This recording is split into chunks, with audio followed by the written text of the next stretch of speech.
귀한 찬양 감사드립니다.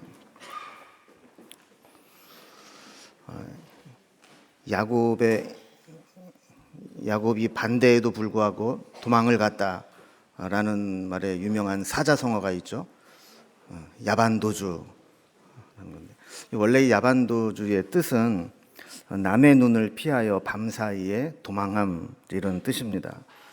빚쟁이가 빚을 갚지 않으려고 도망을 가거나 혹은 아주 수치스러운 일을 당한 사람이 그 마을에 살 수가 없어서 남모르게 도망가는 것을 말합니다.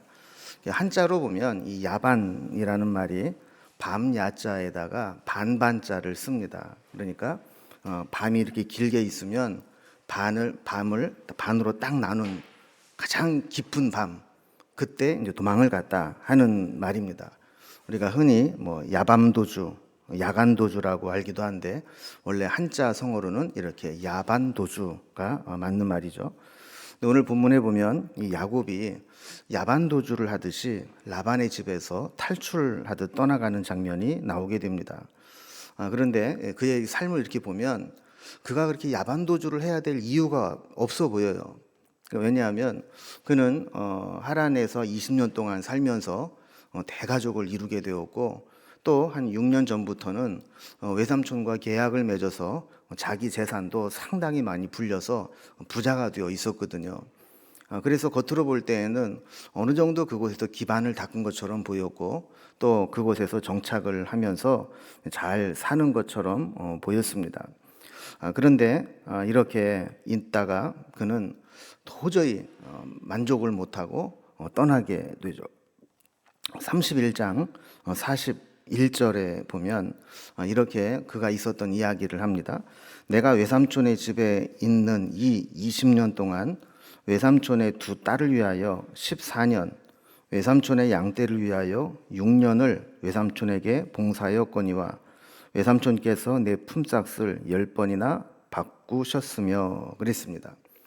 자, 그러니까 하란에 와서 몇 년 있었다고요? 20년을 있었는데 14년은 두 아내를 얻기 위해서, 그리고 6년은 외삼촌의 양떼를 돌보면서 품삯을 얻고 이렇게 있는데 외삼촌이 품삯을 10번이나 바꾸었다. 그러면서 나 이제 더 이상 여기 있을 수 없고 떠나게 되었다라는 이야기입니다.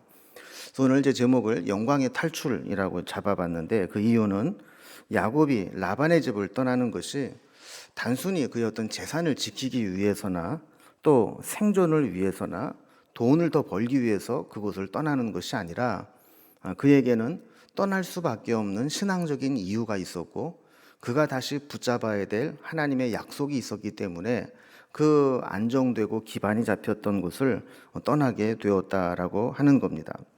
하란에서의 안전된 삶으로는 만족할 수 없는 그런 영혼의 갈급함을 느꼈고 하나님의 약속, 하나님이 주신 복을 찾아서 떠나는 믿음의 행위였기 때문에 그 길은 야반도주가 아니라 영광스러운 탈출에 가까운 행위였습니다.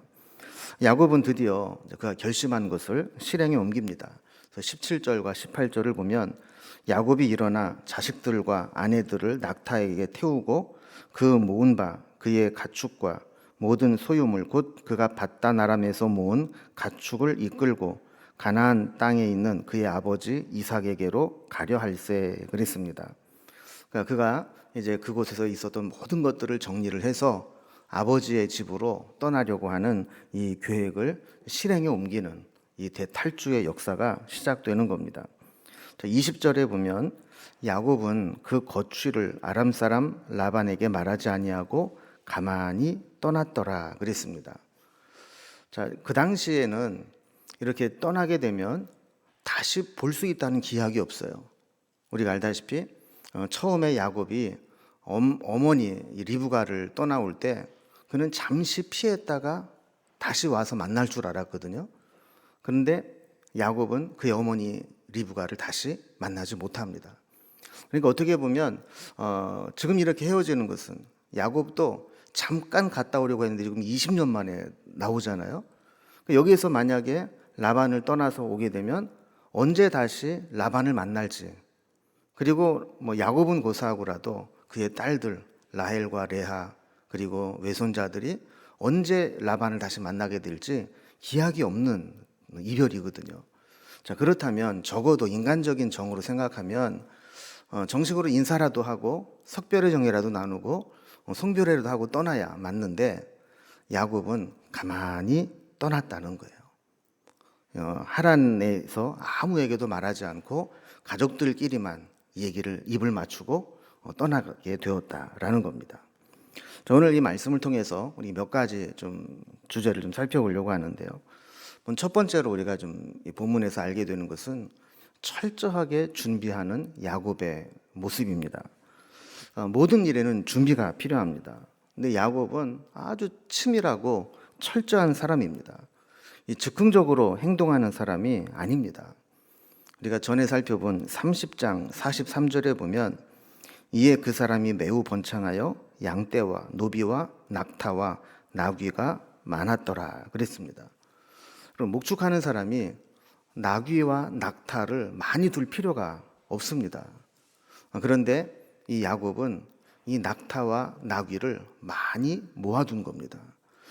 아마도 그는 언젠가 내가 약속의 땅으로 돌아가게 될 텐데 그때 우리의 대 식구들 그리고 또 많은 것들을 가지고 가려면 이런 것들이 필요할 것이다 라고 생각하고 틈틈이 이 나귀와 낙타를 모아두었던 겁니다.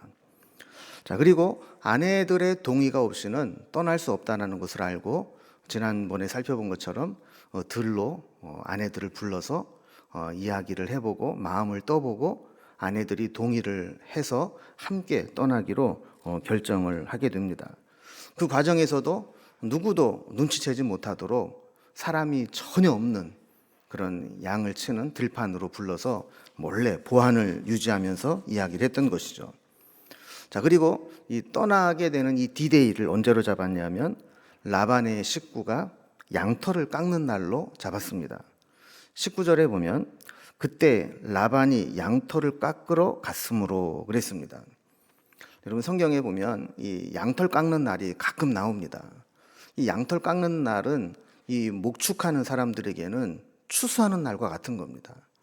그러니까 양을 잘 길러서 이 양털을 깎고 그 양털로 실을 꽈서 옷감을 만드는, 그래서 이 양을 키우면서 뭐 젖을 짜기도 하고 또 고기를 잡아먹기도 하지만 주 수입원이 양털을 깎아서 그것으로 이제 제품을 만드는 것이었죠.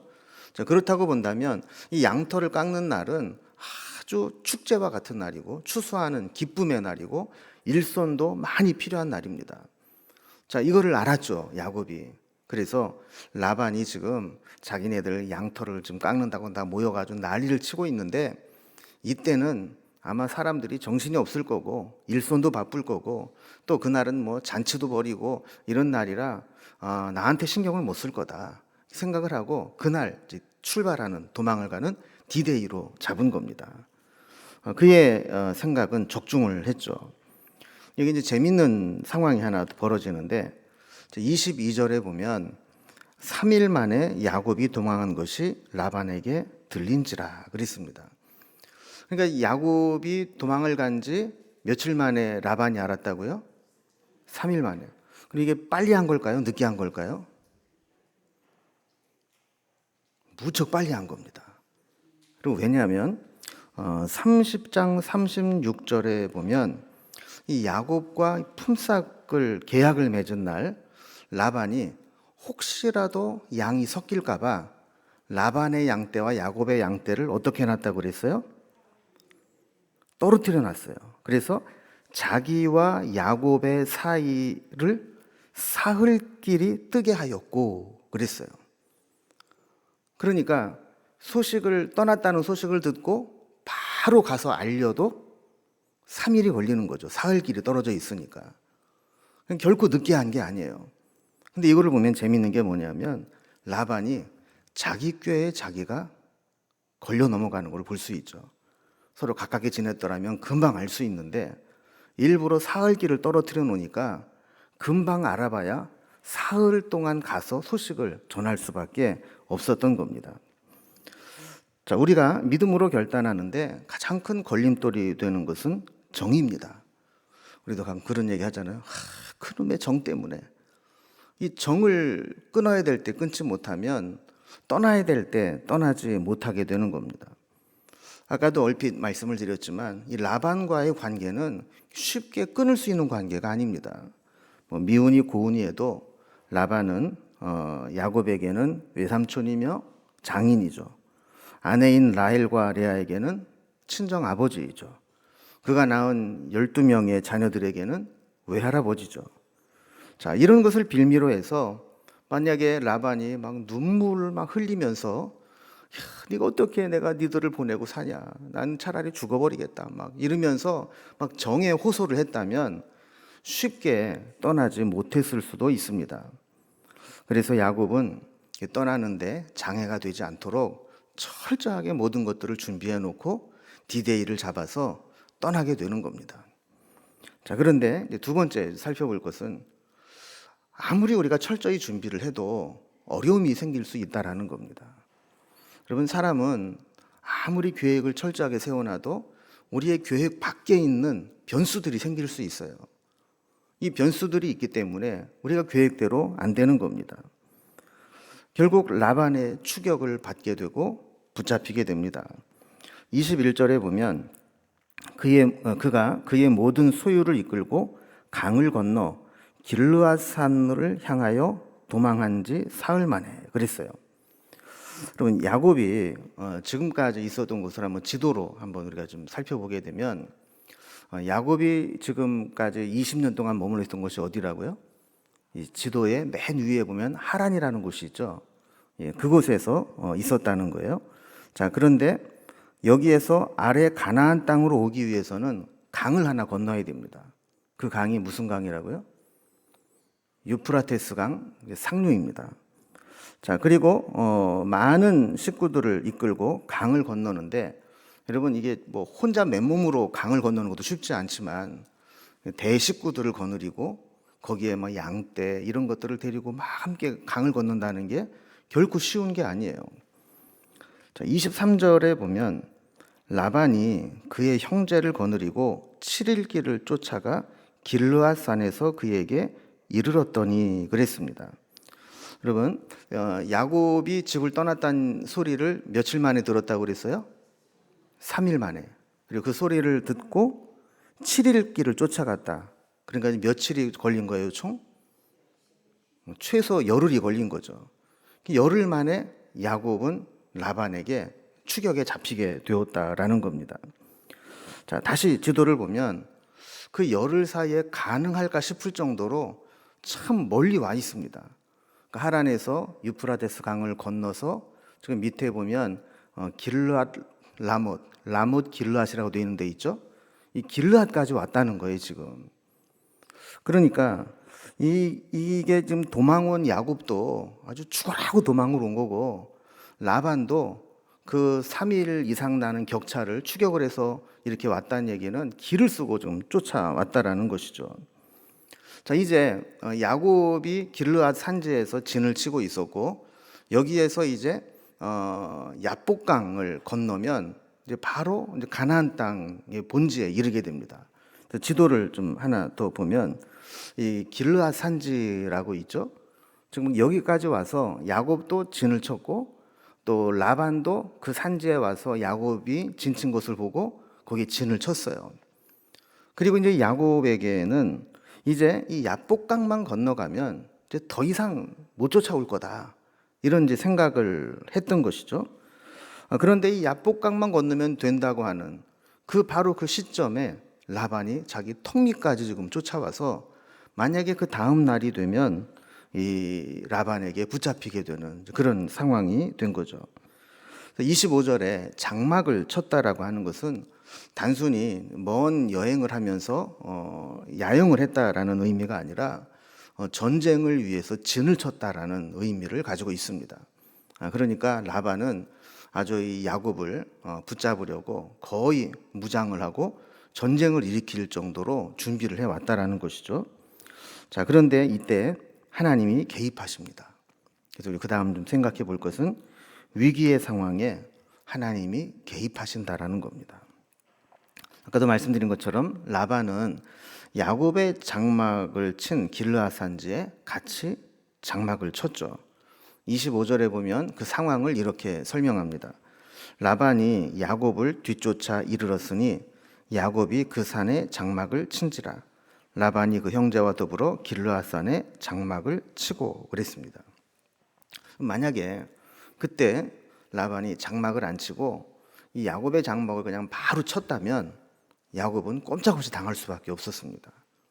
그런데 웬일인지 라반이 여기까지 다 왔는데 하룻밤 자고 저놈도 지금 자려고 지친 것 같은데 내일 아침에 일찍 치자, 이렇게 이제 생각을 하고 잠이 든 겁니다. 그런데 그날 밤에 하나님이 라반에게 나타나십니다. 그래서 24절에 보면 밤에 하나님이 아람 사람 라반에게 현몽하여 이르시되 너는 삼가 야곱에게 선악간에 말하지 말라 하였더라 그랬습니다.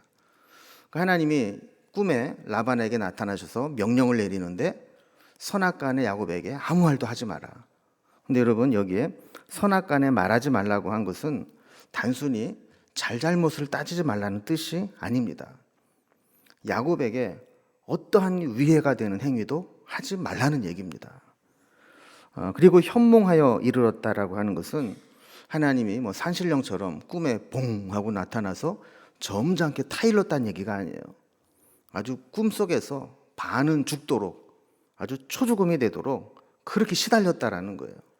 아마 꿈에서 야, 이거 이러다 죽겠구나 싶을 정도로 그렇게 하나님께서 협박하다시피 그렇게 라반에게 이야기를 했다는 겁니다.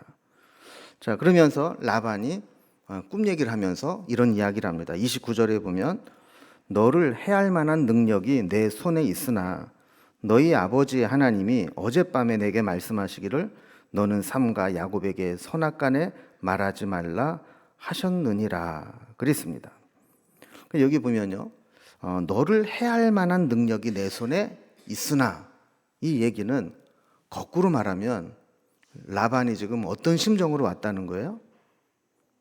너를 해칠 작정으로 왔다라는 거죠. 하나님이 꿈에 나타나서 막지 않으셨다면 나는 너를 해칠 것이다. 지금 이 얘기를 하는 거예요. 그러니까 라반이 야곱을 해친다는 게 뭐 구체적으로 어떻게 해치는지는 나와 있지 않아요.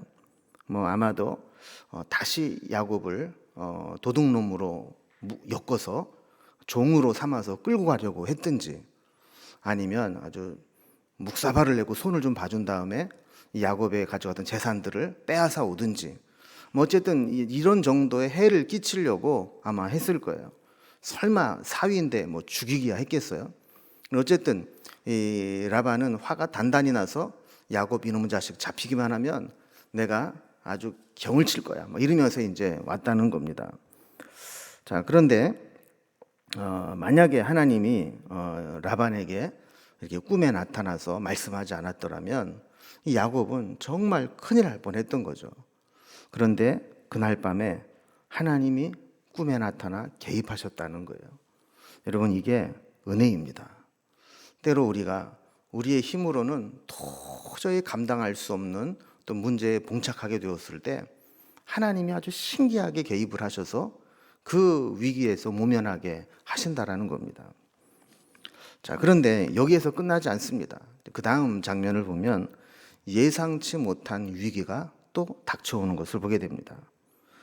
여러분, 양털을 깎는 날, 아주 기쁜 날인데 갑자기 소식이 들려오기를 야곱이 가족들과 재산을 다 몰고 나갔다, 도망갔다, 이 얘기를 들었을 때 라반의 심정이 어땠을까요?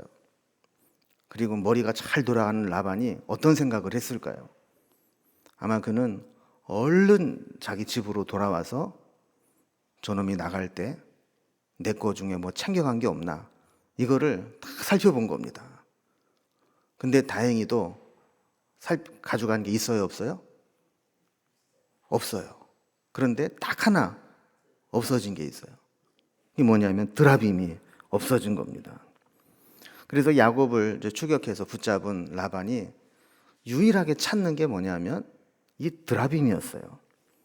그러면 이 드라빔이라는 게 도대체 뭐길래 그렇게 라헬은 도망가면서 그것을 훔쳐가지고 가야만 했고, 또 라반은 그거를 찾겠다고 그렇게 혈안이 되어서 붙잡으러 왔는가 하는 겁니다.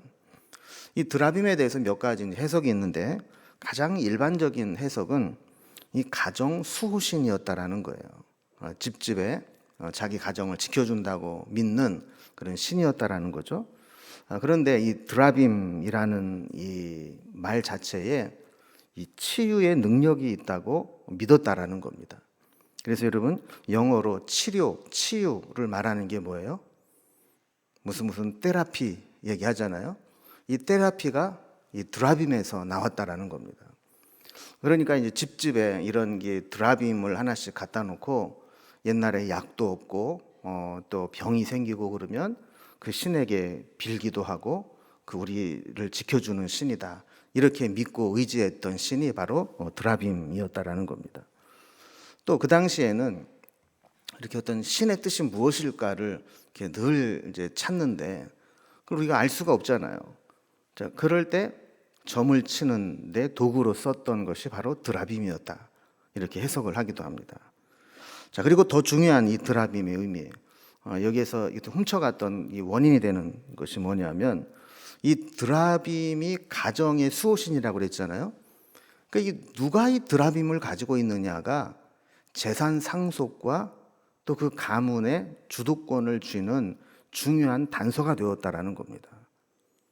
그래서 우리가 이제 장남에게 이 장자의 명분이 이어지고 또 그 종손이라고 그러나요? 그 가문에서 제일 그 장자 중에 장자로 계속 이어져 나오는 사람, 그런 사람에게 어떤 종손의 어떤 권리가 주어지듯이 이 드라빔을 가지고 있는 사람이 그 가문의 재산을 상속받고 거기에 가장 어른 노릇을 할 수 있는 권리를 갖게 되었다라는 겁니다. 그러니까 이걸 보면은요, 그 아버지의 그 딸이라고 라헬도 보통 내기가 아닌 거예요. 그러니까 라헬이 이 드라빔을 훔쳐간 것은 그가 어떤 종교적 행위를 하기 위해서도 훔쳐간다고 보기도 하지만 이런 전통들을 보게 되면 언젠가는 다시 돌아올 수 있을지 모르는데 그때 이 드라빔을 짠 하고 내밀면서 이 재산은 다 내 거다라고 주장하려고 했을 거라는 거죠. 그리고 라반도 이런 드라빔의 어떤 그 가문의 재산 상속권을 알았기 때문에 그렇게 길을 쓰고 쫓아와서 그것을 찾아가려고 했다라는 겁니다. 30절에 보면 라반이 야곱에게 이렇게 이야기를 하죠. 이제 내가 내 아버지의 집을 사모하여 돌아가려는 것은 옳거니와 어찌 내 신을 도둑질하였느냐. 여러분 이걸 보면 이제 라반도 그걸 알았던 것 같아요. 이제 더 이상 야곱을 붙잡아 줄 수 없겠구나. 또 야곱을 붙잡아 둔들 나에게 그렇게 만만하게 이용당할 놈은 아니구나. 이거를 이제 깨달았던 것 같아요. 그러니까 자 그래 네가 얘기한 대로 그렇게 돌아가겠다 그러면 뭐 돌아가는 거야 어떻게 맞겠냐. 근데 어떻게 내 신을 그렇게 도둑질해 갈 수 있느냐 이렇게 따지는 거죠. 19절에 보면 라헬이 그의 아버지의 드라빔을 도둑질했다 이렇게 기록을 하고 있고 32절에 보면 야곱은 라헬이 그것을 도둑질한지를 알지 못했다 이렇게 기록을 합니다. 그러니까 이것은 라헬의 단독 범행이죠. 그러니까 이제 야곱은 자신 있었던 거예요. 뭐 딸들도 얘기도 안 하고 자기는 원래 뭐 거기에 관심도 없고 그러니까 이 드라빔을 왜 훔쳐갔냐고 따지니까 누가 도대체 그거를 훔쳐갔냐. 만약에 이 우리 집안에서 훔쳐간 놈이 나오면 그놈은 목숨을 부지하지 못할 거다. 그리고 내가 그거 외에라도 만약에 외삼촌 것이 하나도 나오면 다 외삼촌 드리겠다. 호언장담을 했던 겁니다. 32절에 보면 그런 얘기를 하는 거죠. 외삼촌의 신을 누구에게서든지 찾든지 그는 살지 못할 것이요 우리 형제들 앞에서 무엇이든지 외삼촌의 것이 발견되거든 외삼촌에게로 가져가소서 이렇게 이야기를 하는 겁니다. 그러니까 드라빔을 훔친 자는 죽여도 좋다라는 거죠. 여러분 그런데 누가 훔쳐갔어요? 라헬. 자기가 제일 사랑하는 딸이 훔쳐갔어요. 그리고 우리가 이제 나중에 보겠지만 여러분 이 라헬은 나중에라도 그것을 가지고 가서 자기의 아버지의 재산을 자기가 차지하려고 했지만 사실 라헬이 제일 먼저 죽잖아요. 베냐민을 낳다가 죽게 되는 것처럼 사람이 자기의 욕심대로 되지는 못하는 것을 이렇게 보게 됩니다. 어쨌든 이제 라반은 야곱의 장막을 시작으로 해서 그 집에 있는 텐트들을 다 샅샅이 뒤지기 시작합니다. 다 뒤져도 안 나오는 거야. 마지막에 이제 라헬의 장막에 들어오게 되는데 35절 뒷부분에 보면 라반이 그 드라빔을 두루 찾다가 찾아내지 못했다 그랬는데, 이렇게 찾다라는 말은 이렇게 눈으로 살펴봤다는 얘기가 아니라 손으로 더듬어 만지며 철저하게 세밀하게 살폈다는 것을 의미합니다.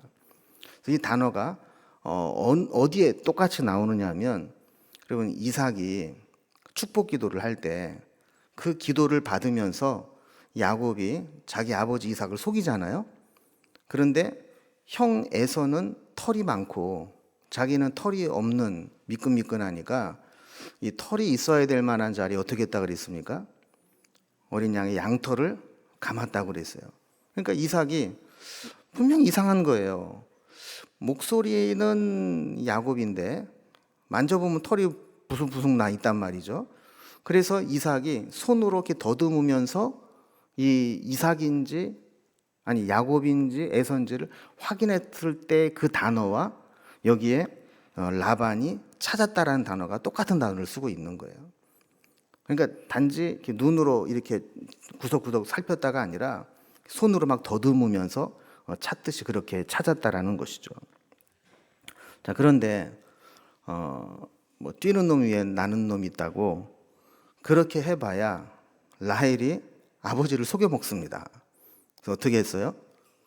어떻게 그 순간에 그런 기지가 생겼는지 모르겠는데 그 드라빔을 놓고 낙타 안장 그것으로 덮어놓고 그 위에 올라 앉아 있는 거예요. 그러면서 아버지를 맞이하는데 35절에 보면 이렇게 이야기하죠.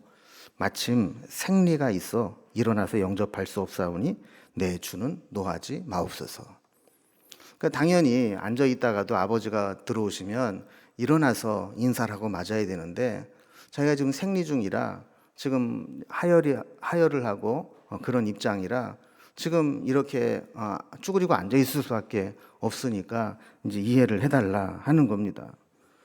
이 묘수가 아주 절묘하게 통합니다.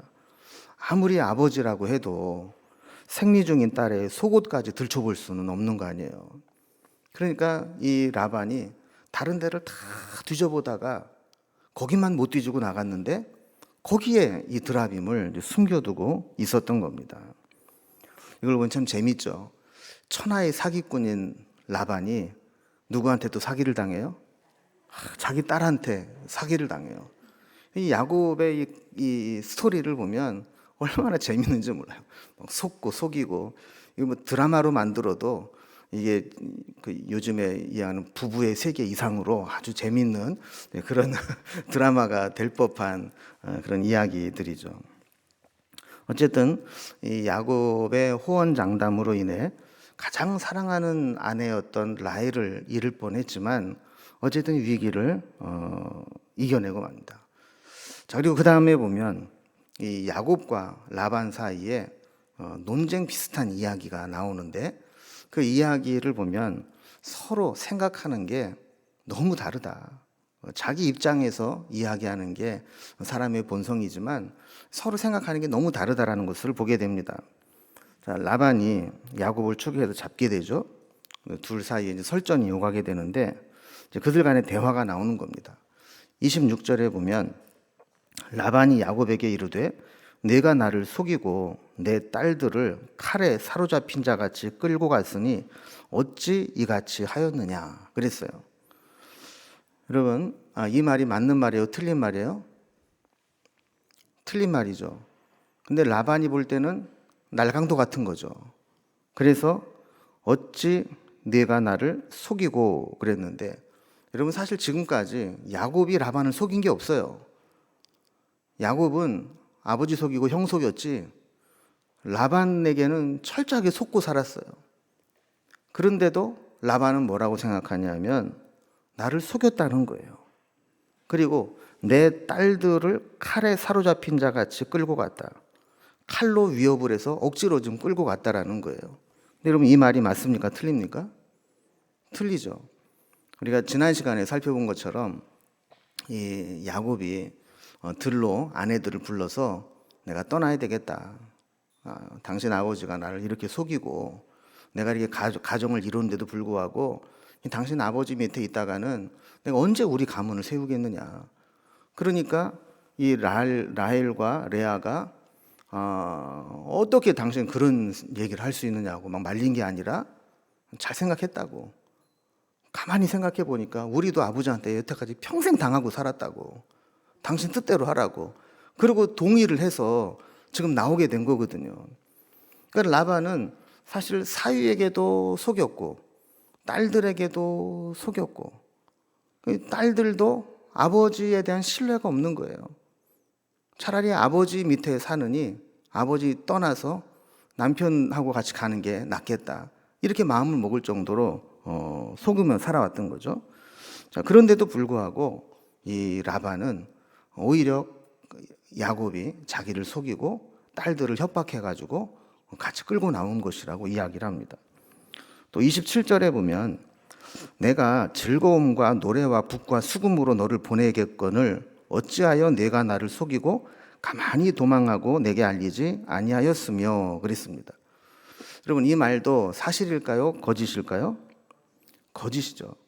여러분 정말 라반에게 이야기를 하고 라반이 알았더라면 이렇게 뭐 즐거움과 노래와 북과 수금으로 막 축하하면서 아주 뻑적지근하게 송별하면서 즐거운 마음으로 기쁘게 보내줬을까요? 아니죠. 무슨 수를 써서라도 무슨 꼬투리를 잡아서라도 또 주저앉혀 놓고 또 못 가게 붙잡아 놨을 거라고요. 또 28절에 보면 내가 내 손자들과 딸들에게 입맛 주지 못하게 하였으니 네 행위가 참으로 어리석도다. 이거는 그럴듯한 것 같아요. 그죠? 아까도 얘기했던 것처럼 그래도 아버지 딸이고 손자하고 할아버지인데 어떤 분이 그 페이스북에 사진을 하나 올려놓고 그 손자가 만들어 준 뭐 비스켓 먹으면서 그냥 아주 행복해하는 표정을 사진으로 올려놓으면서 뭐라고 얘기했냐면 인생은 손자를 보기 전과 본 후로 나뉘어진다. 그게 BC와 AD다 이렇게 써놨더라고요.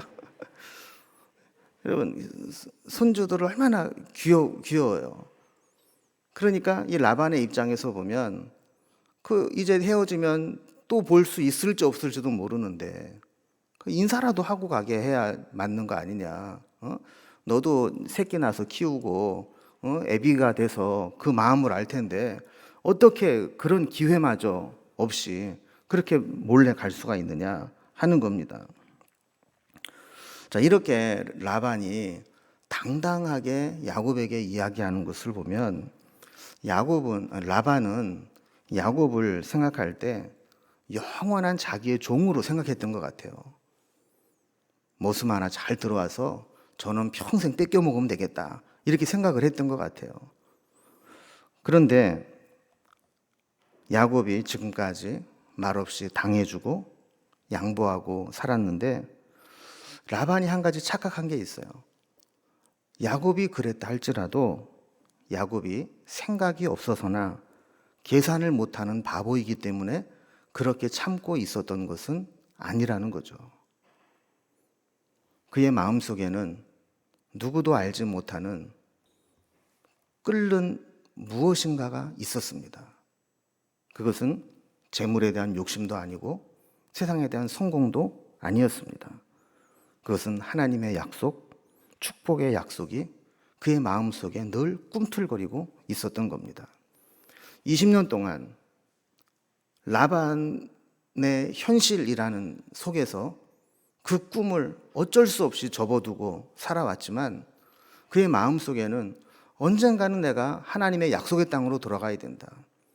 그 하나님의 약속이 실현되는 아버지의 집으로 돌아가야 된다.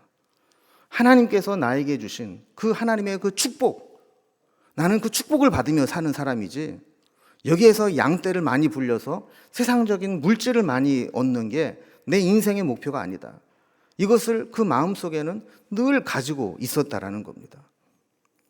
그런데 어느 순간 라반에게 당하고 지치고 지치다가 하나님의 음성을 듣게 되고, 그는 결국 이렇게 약속을 찾아 떠나게 되었던 겁니다.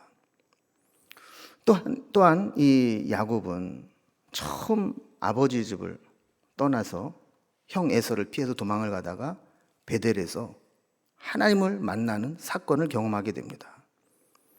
큰 사닥다리가 하늘로 올려져 있고 천사가 왔다 갔다 하고 그 위에 계신 하나님의 음성을 듣는 체험을 하게 됩니다.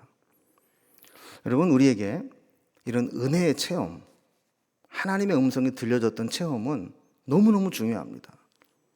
우리가 설령 현실에 파묻혀 살아가고 설령 이 세상에 막 지쳐 있다 할지라도 하나님의 약속을 받았던 경험이 있고 하나님의 은혜를 체험했던 경험이 있는 사람은 그것을 잊지 않고 돌아가려고 하는 마음이 있습니다.